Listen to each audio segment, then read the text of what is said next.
everybody got time for a quick drink?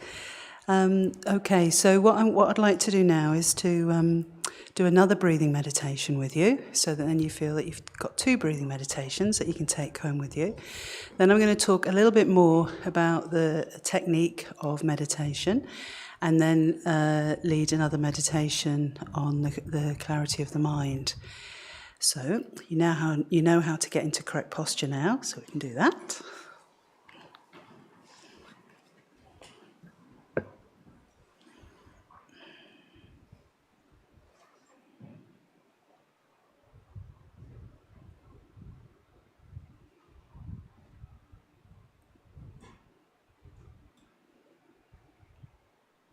So we've brought our body to a nice, comfortable stillness in our meditation posture.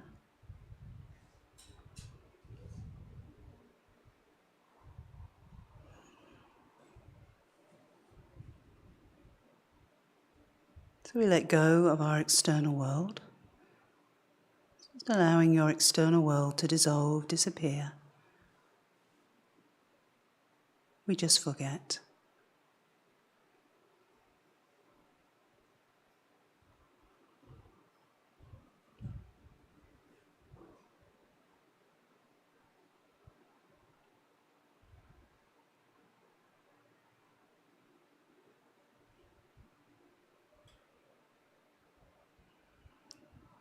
Taking a moment to check the mind, becoming aware of any tightness, tension.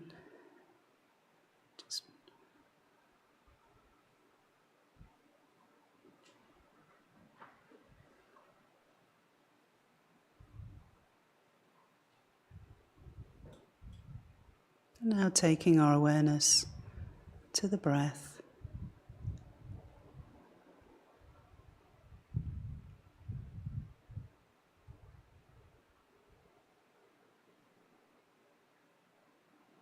Just experiencing that sensation of air as it enters and leaves through the nostrils.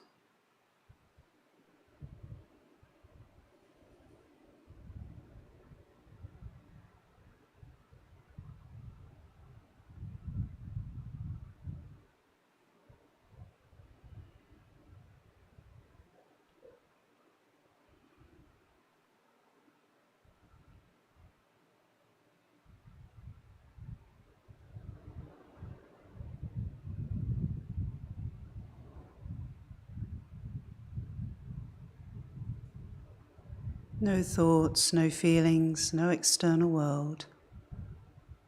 Just that air entering and leaving through the tips of the nostrils.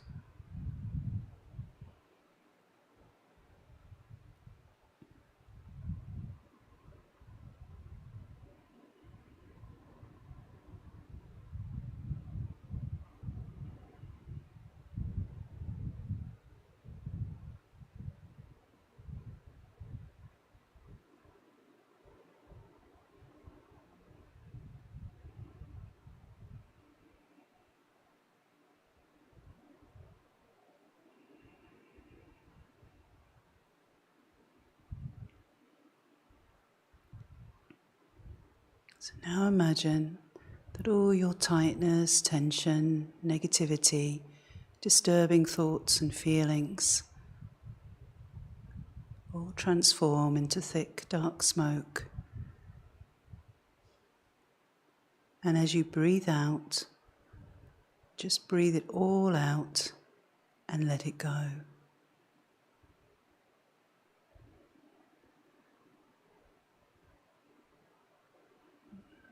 Allowing yourself to relax.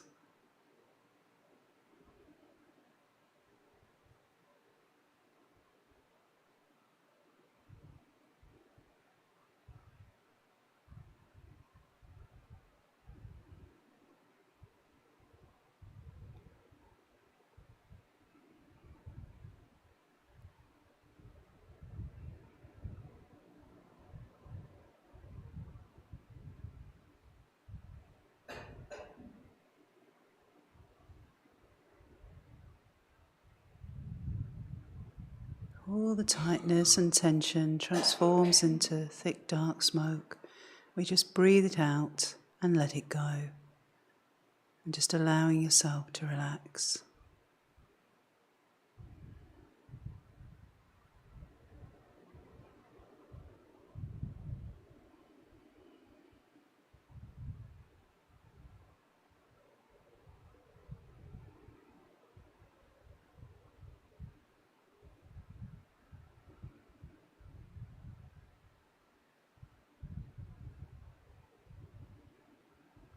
And as we breathe in, imagine that you breathe in a very clean, clear light. And this fills the whole of your body, your whole of your mind, and brings with it an inner stillness, an inner calm. So breathing out all the tightness and tension in the form of dark smoke and letting it go. And then breathing in this clean, clear light, which fills the whole of your mind and brings with it a sense of stillness and calm.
Letting go of all the tightness and tension, form of thick dark smoke.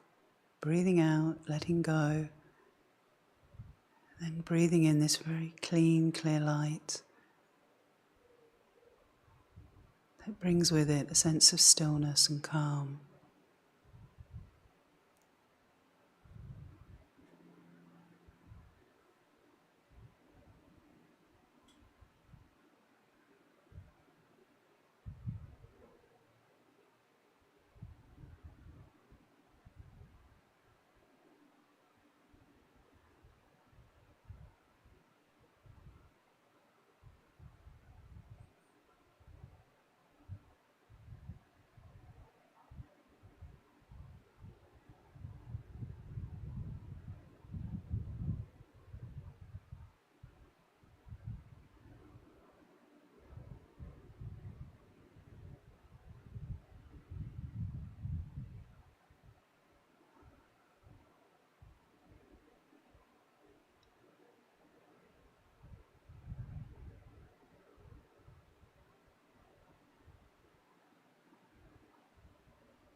And as this clean, clear light fills your mind,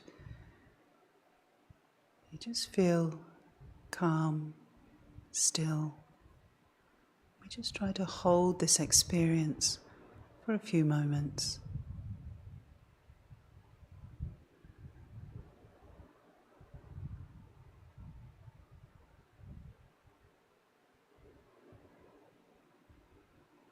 Still, calm mind.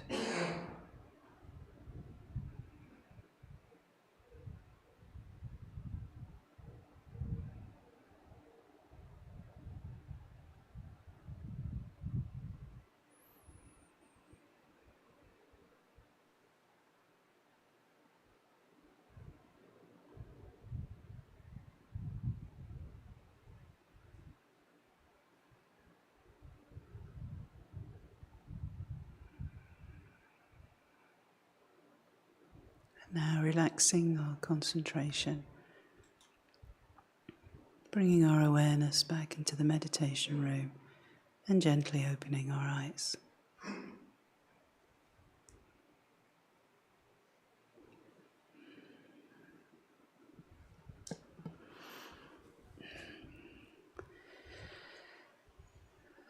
So that's a very useful meditation to learn.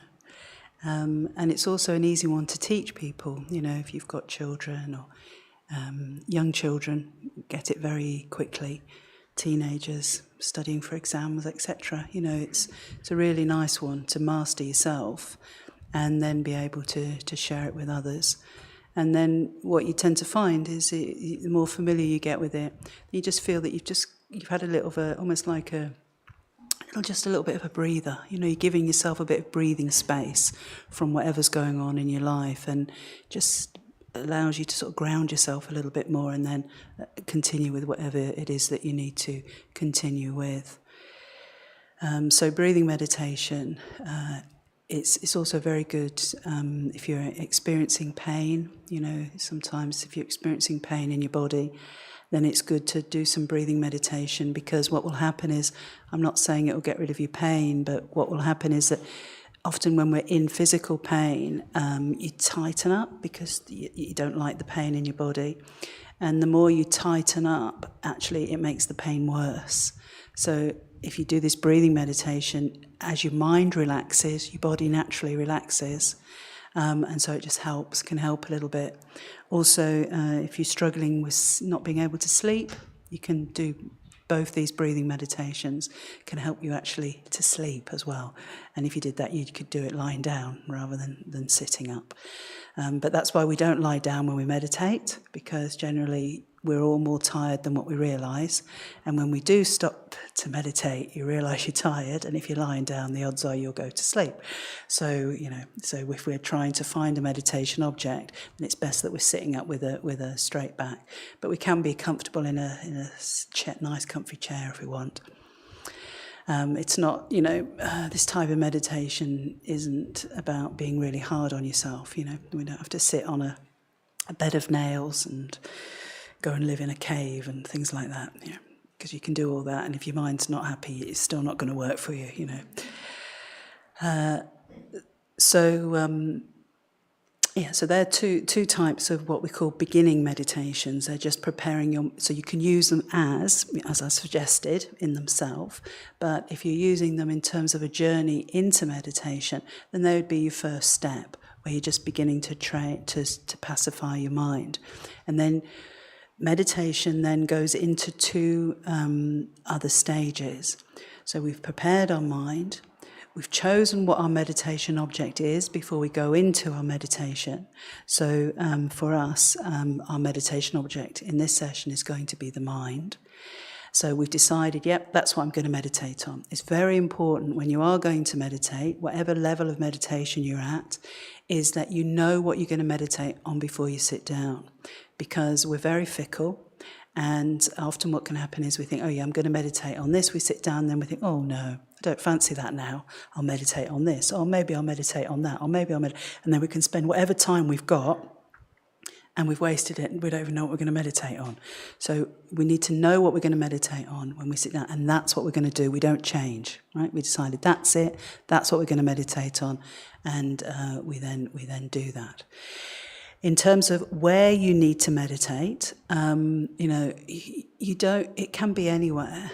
Sometimes people think, I can't meditate because I've just not really got the right conditions. My house is very noisy. There's always a telly on or whatever. But we can. It doesn't have to. We're not talking about meditating for hours on end. So all we're asking at the beginning is maybe 15 minutes. 15 minutes is fine, for a whole meditation, if that's all you can manage. And then you can gradually build it up. At the beginning, when we start to meditate, we are very distracted by external noises. So we probably need a quieter space, only because we'll be distracted by it. As time goes on, you are actually able to meditate in very busy spaces and not be distracted by it at all. So you just find somewhere, that's semi-quiet for you, anywhere that you can where you live, or if you've got a car, sitting in your car. Some people start it in the bathroom because that's the only quiet place in the house. Do you know what I mean? It can be anywhere, and it can be just as you go to bed. It can be when you wake up in the morning. It can be any time. All right, whatever works for you is the right time for you. Yeah? And whatever place is available for you is the right place for you to meditate in. Okay, so we've chosen our meditation object. We're we do our breathing meditation. So then what happens is we move into what's the next stage is what's called contemplation. Okay, so this is where we take the meditation object and we think about it. Okay? We think about this meditation object. So what actually the mind is doing is it's trying to find it. Okay, it's trying to so that it can develop this very powerful single-pointed concentration. So it's wanting to make sure it can find the right meditation object. And so it does this through what's called contemplation. So we're contemplating things all the time, aren't we?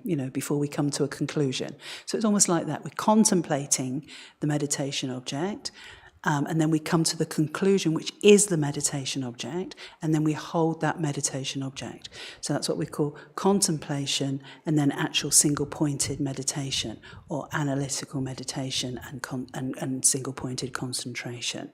So we do our breathing meditation, we do our contemplation, where we think about the meditation object, trying to find it. Then when we found the meditation object, when the mind's found it, that means that there's nothing else in the mind other than that meditation object. So the mind's completely full of that meditation object. We understand clearly and correctly what that meditation object is.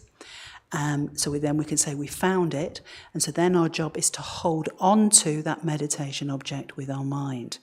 When we're holding a meditation object with the mind, it's a bit like holding a ball. When we hold a ball in our hand, if we hold it with our hand open, it will fall off. If we hold it too tight, it will spring out. Okay? So we're wanting the right type of hold with the meditation object.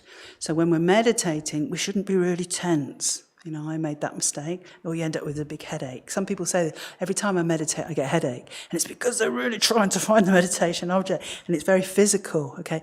Whereas in meditation, everything's very relaxed. Mind's relaxed. Everything's very relaxed. So we hold our meditation object. So once we've found it, we need to hold it. And this is where mindfulness comes in.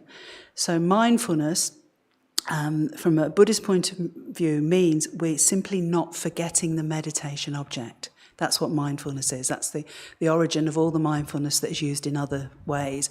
But the original mindfulness coming from Buddhism is that we just don't forget the meditation object. So you take your meditation object and you're not going to forget it. And it sounds easy when I say it, but we know how busy our mind is, so it naturally moves to other things, and we forget our meditation object. So we need to have strong mindfulness. Yeah? So we're holding this meditation object in the mind. And the mind is like the body, in that the body is made up of lots of different parts. And all sorts of small parts of the body make the larger parts of the body move. Yeah, so when we're moving our arm, for example, there's all sorts of little parts to the body, to the arm, that help all the larger bones and muscles to move. Yeah, and it's the same with the mind. The mind, even though we say the mind, it's actually made up of lots of different parts, even though we can't see them. And so what we're trying to do is hold something in the mind, but with a part of the mind, a fine part of the mind, mindfulness, we're trying to hold it and not forget it. And then we're also going to trigger another part of the mind, which is called alertness. And this is a special type of wisdom. It's an alertness that checks to let you know when you're losing your object. Okay, so you're holding it, the meditation object. But there's another part of your mind that's going to be saying, hang on, you're going to lose it, you're going to lose it, you're going to lose it. Tighten your mindfulness, tighten your mindfulness. Yeah. So we're activating other parts of the mind to be able to hold the meditation object. And the wonderful thing about this is that if we train in our meditation in mindfulness and alertness, but we can then, these are special mental skills that once we've become, they become very natural for us to use in our meditation, then we can apply them in our daily life. So, for example, your mindfulness in your daily life would be trying to keep your mind very positive and very peaceful. So you're trying to hold that within your mind throughout your day. And then the alertness would be telling you, hang on, there's a bit of negativity coming in. Don't let it take hold. Don't let it take hold. Yeah. So these are. We don't tend to use these unless we've trained in mindfulness and alertness. They're not skills that we have. Okay, we're not naturally born with mindfulness and alertness. Some people will have a greater tendency to be able to use them quicker than others, but we're not born with them. We've got to develop them. You know, a little bit like a baby learning to walk. You know, they're not born walking, but they've got to learn, and they. Okay, so it's a bit like us. We're born with the ability, but unless we are trained, our mind won't necessarily develop mindfulness and alertness. But for us, they are very, very important skills because we can't strengthen our concentration. We can't fine-tune our mind and make it powerful without it. So in our meditation, we hold our meditation object with mindfulness, and at the same time, there's a part of the mind that's letting us know when our mindfulness is weakening, when it needs to be stronger, or when so when we meditate, we might get a clear image of our meditation object, but what it might do is over time, as our mind gets a little bit tired or we get a bit distracted, our meditation object starts to fade. Yeah, the clearness of it starts to fade. And if that continues, what will happen is it will disappear altogether. So alertness is letting us know this, okay? It's letting us know either you're losing your hold on your meditation object or the meditation object is fading and you need to bring it back again, get a clearer image of it. So these are really, really good skills for keeping our mind healthy, both in meditation and out of meditation. So we've done our breathing meditation, our contemplation, and then we focus our mind single-pointedly upon the object. So in this meditation, what we're going to do, like these techniques you apply to all meditation objects. So whether it is that you're meditating as we're going to on the mind, or whether you're doing some more, some more technical tantric meditation, or other meditations that lead to enlightenment, it doesn't matter what the object is, you'll use this same technique. Yeah, so once you've mastered this technique, then you can apply it to all meditation objects, and then it becomes, and your concentration in this way becomes more and more powerful. So one of our problems that we have is that our concentration is weak.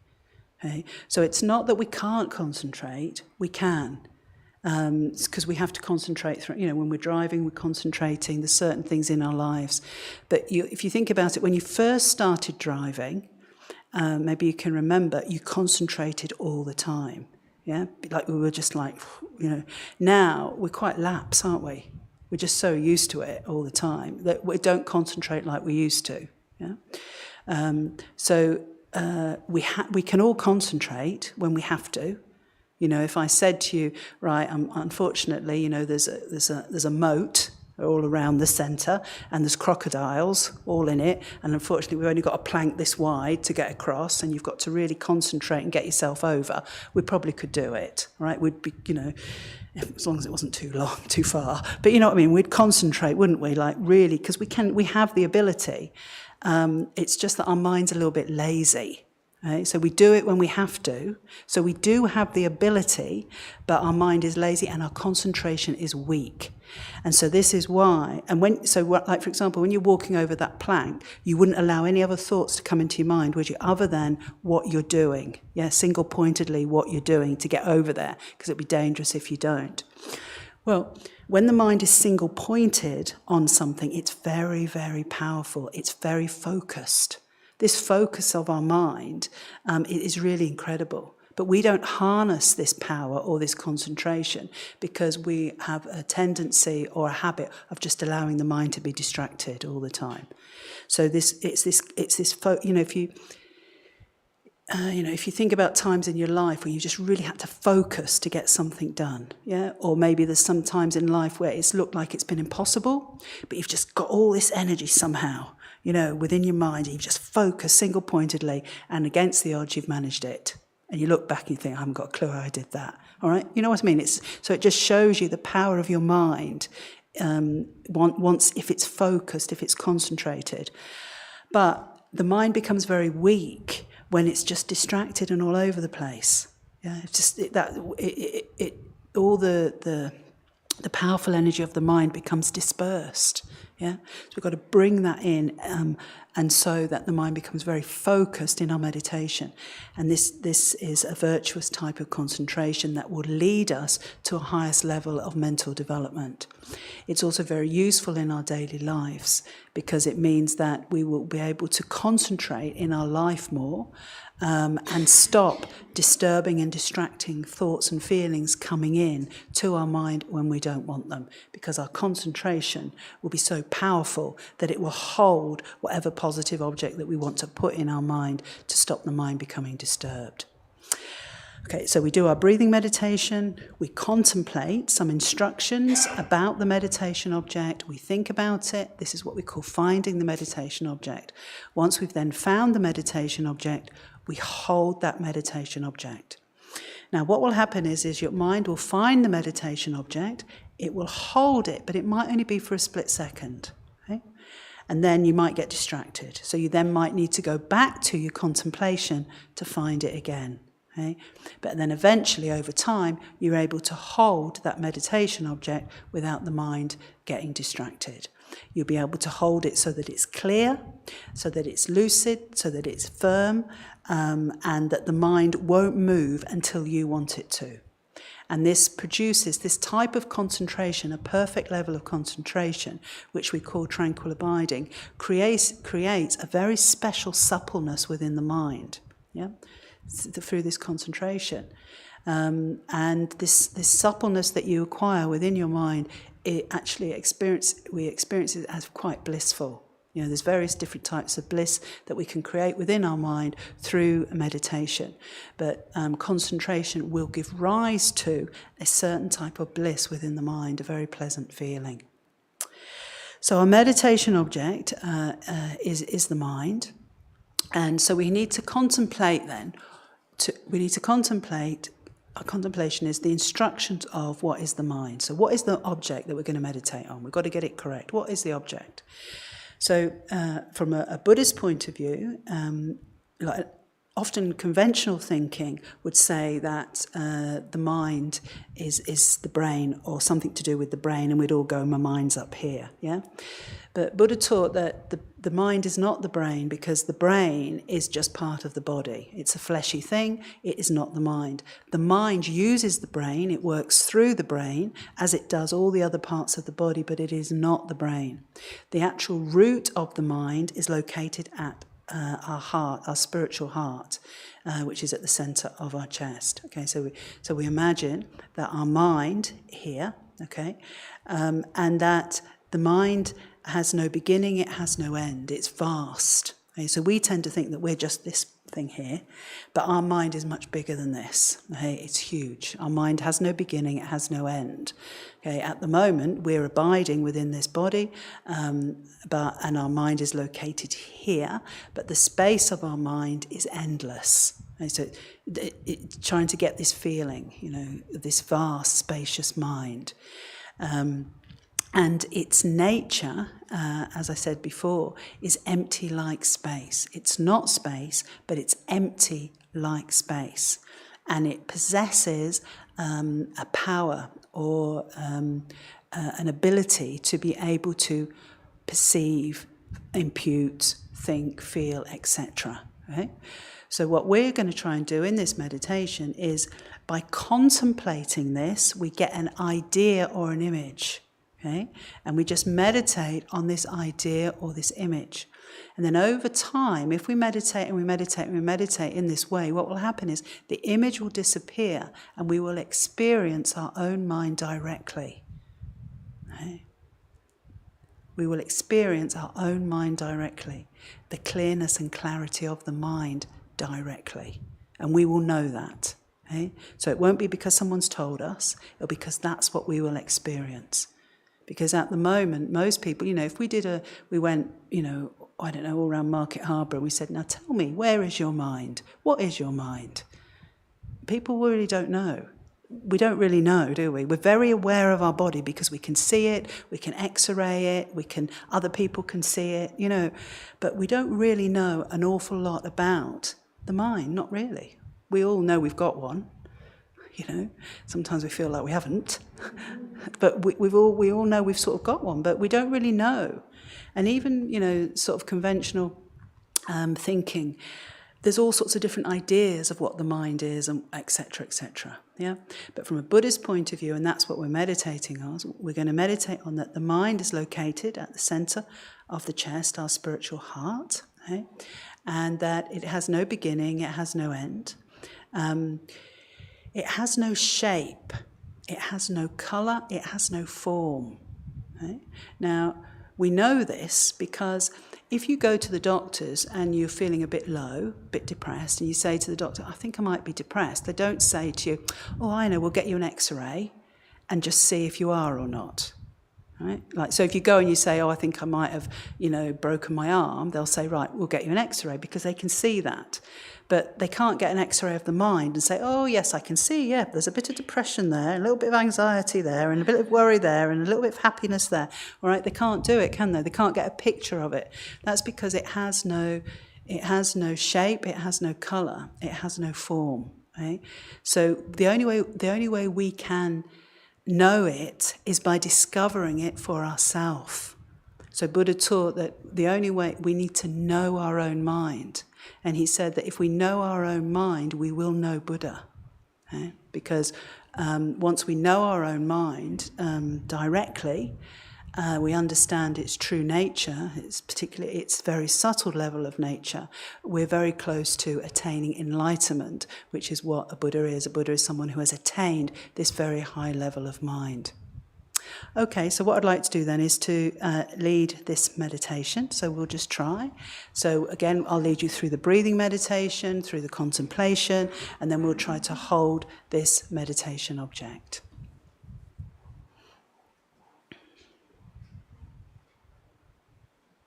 So again, getting yourself into a nice, comfortable meditation posture.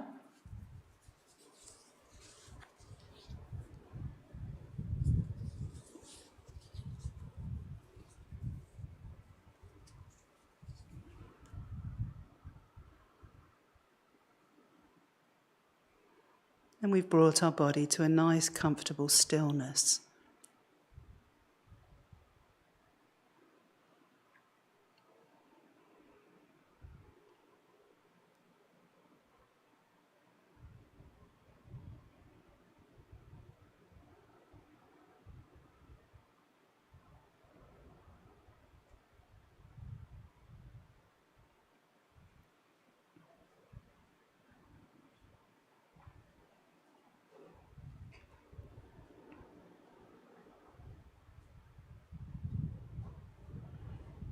So now we let go of our external world. So we're no longer externally focused. We just allow our external world to dissolve, disappear. We just forget.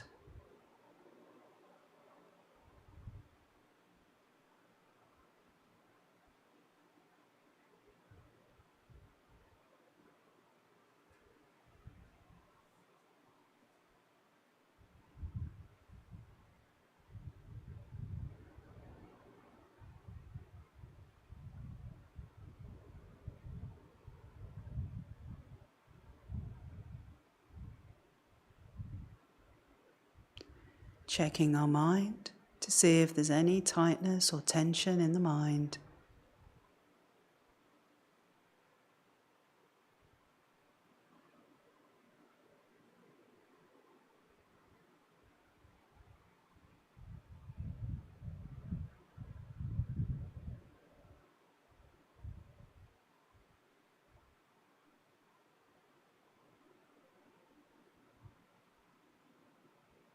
And now taking our awareness to the breath, that sensation of air as it enters and leaves through the tips of your nostrils. It's just feeling that air, experiencing that air, entering and leaving through the tips of your nostrils.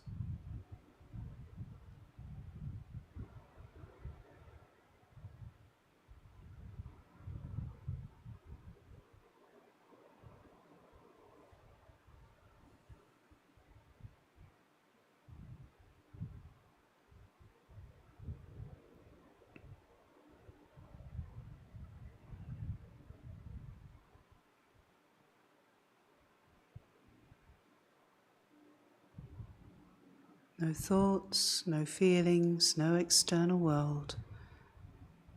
Just the air entering and leaving through the tips of your nostrils.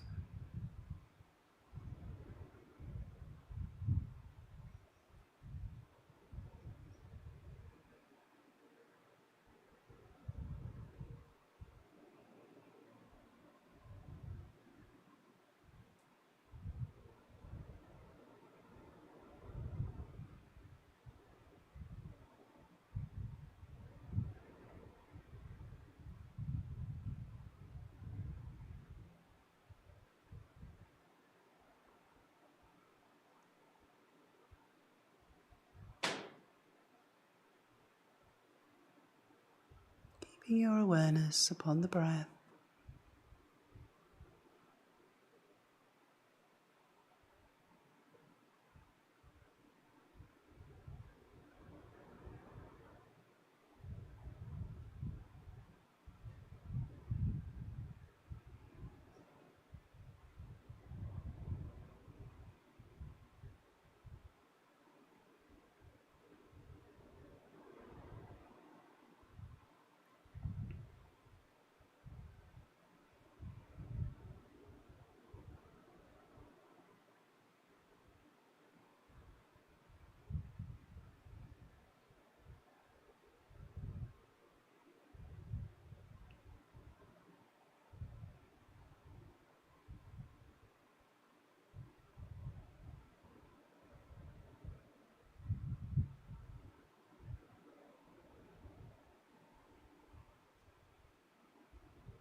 Keeping our awareness upon the breath.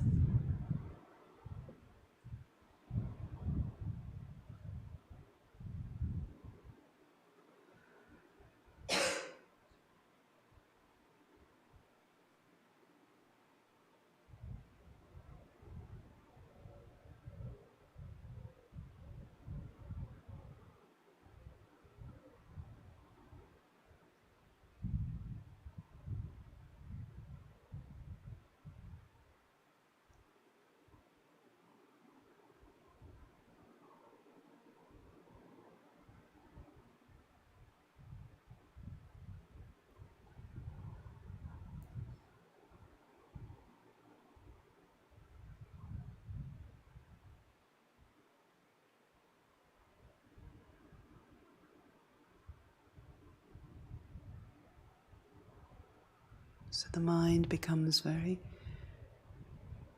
very still,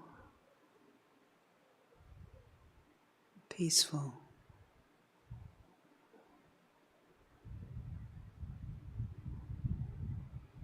And we're now ready to find our meditation object. through contemplating the following. My mind is located at my spiritual heart, in the center of my chest.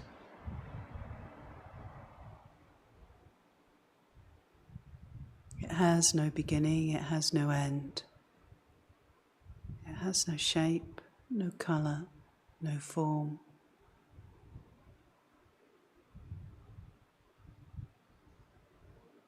It is as vast as empty space.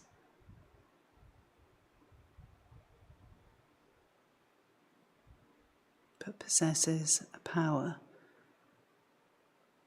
to cognize, think.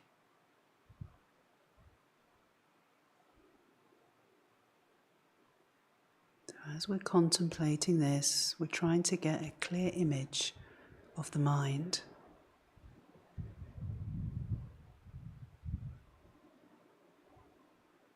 So my mind is located, my spiritual heart, center of my chest. It has no beginning, it has no end. It has no shape, no color, no form.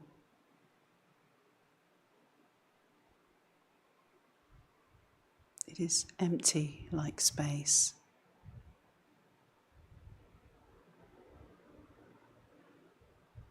And possesses the power to cognize, to think.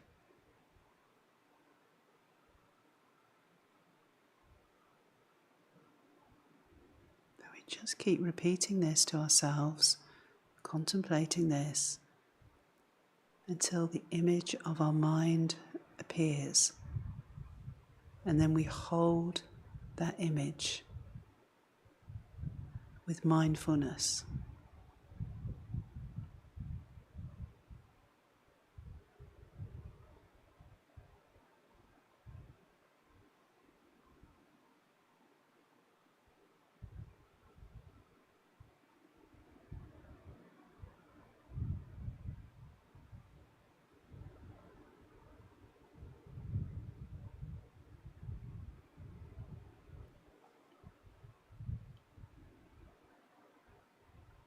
Don't allow your mind to wander away. Just staying very focused, trying to generate this clear image and holding it without distraction.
My mind has no beginning, it has no end.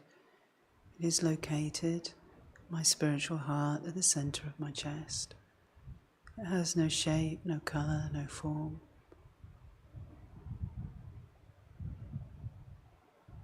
It is like empty space,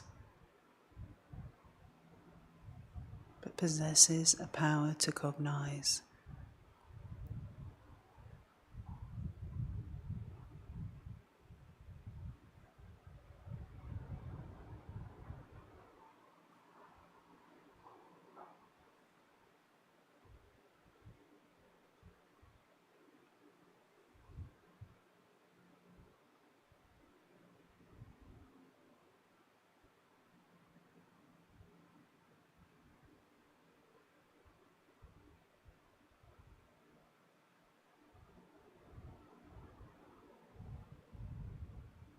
Just trying to get an image of this vast, clear, spacious, calm mind,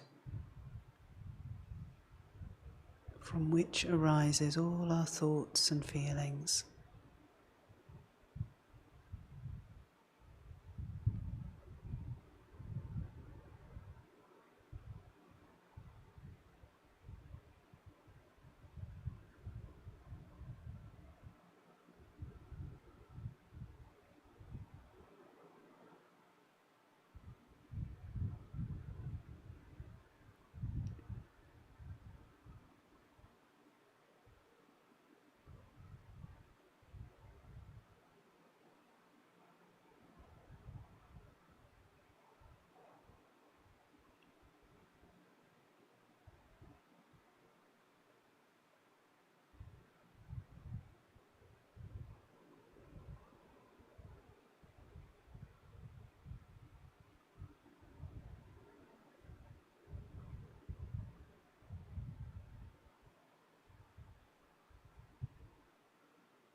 So for the last minutes of our meditation, try to hold this image with mindfulness, not forgetting.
Now, relaxing our concentration, bringing our awareness back into our meditation room, and then when you're ready, gently opening your eyes.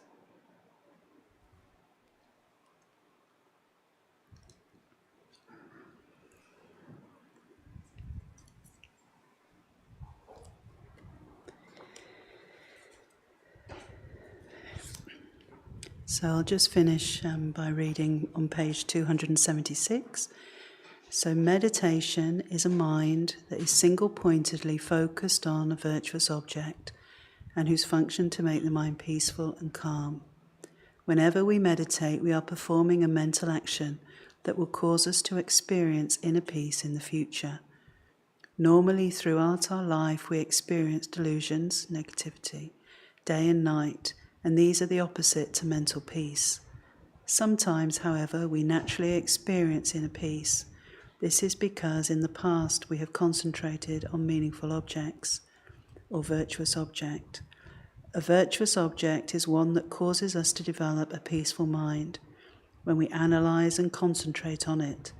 If we concentrate on an object that causes us to develop an unpeaceful mind, such as anger or attachment, this indicates that for us the object is non-virtuous.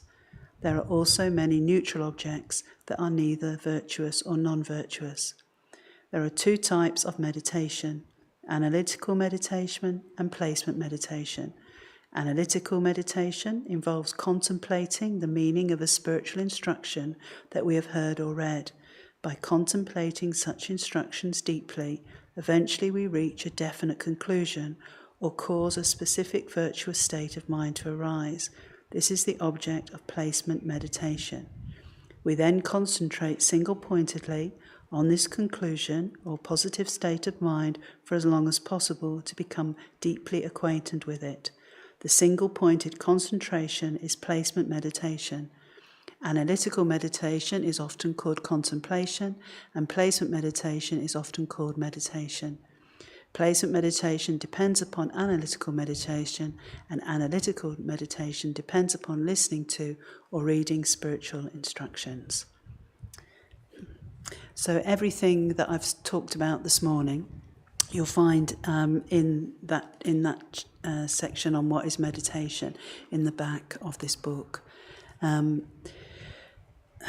So really, for your homework, you need to just try, to see whether, what you've been taught here today actually works and whether it's of some benefit to you. You should try to set yourself a goal of just trying to do any one of those meditations that you think that you'd like to do each day for, say, 5 days.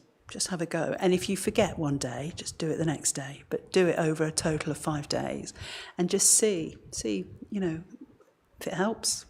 If it helps, then you can see, there are some benefits for me for meditation.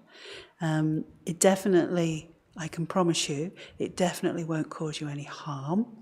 And sometimes what can happen is that other people actually notice the benefit more than you do.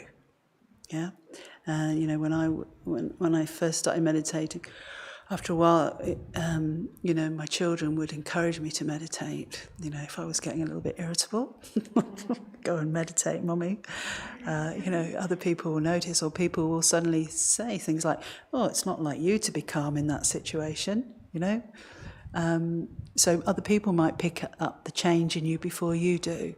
But I can definitely say from my own experience and from experience of people I know that, meditation does help. It really, really does help. As human beings, we never know what's coming. Life is very, very unpredictable. We actually have very little security, really. Anything can change at any time. And we need something internal to be able to deal with whatever appears. And the only way we can do that is through developing and training the mind. These techniques, even though they're presented in a way that sounds very modern, they're very ancient. They go back to a long, long time. And great yogis and yoginis, masters of meditation, have been practicing these and attaining higher states of realization and development of their mind for centuries. So, there's no reason why we can't. And to do this, again, sometimes people think that in order to be a qualified meditator, you've got to, live a very isolated life, you've got to live in a cave, you've got to this, you've got to that. Do you know what I mean? But actually it's not true. We're modern people. We've got to be modern meditators. We don't have the choice to be able to separate ourselves from society. We need to be able to be part of society, be of some benefit to it. But we won't be if we can't get our own mind under control. And we can do this, we can function, we can do our normal lives, whatever it is. We don't need to change our externals unless we want to. Whatever conditions we have right now are perfect in order for us to train in Buddhist meditation. So everything that we receive, all the teachings we receive on meditation here at Nagarjuna Centre, it's all about for modern people to put into life in their day, in their daily practices, and to combine. So modern Buddhism is all about combining modern daily life with meditation. Yeah. And I can definitely promise you, if you put the effort in, it definitely gives rise to some really, really good results. It does help. It does definitely. Anyway, so thank you all very much for coming, and I hope that it's been of some benefit. And I know it is hot today, but the grounds are, the grounds are here, and they're very beautiful. And we have lots of different courses and things available throughout the year, but you don't have to come to courses in order to, come to the centre. People come and have picnics and walk their dogs and all sorts of things. It is a place of public service. And obviously we have the cafe, we have the shop, it's a nice place to come. We find that a lot of people bring, if you've got ageing relatives who, because of COVID, they're still a little bit scared maybe to go out, it's a great place just to bring them because it's very safe. We have a lot of people come because of that. Anyway, so again, thank you very much for coming. I really appreciate it, and I hope that it'll be of some benefit to you. So hopefully see you again.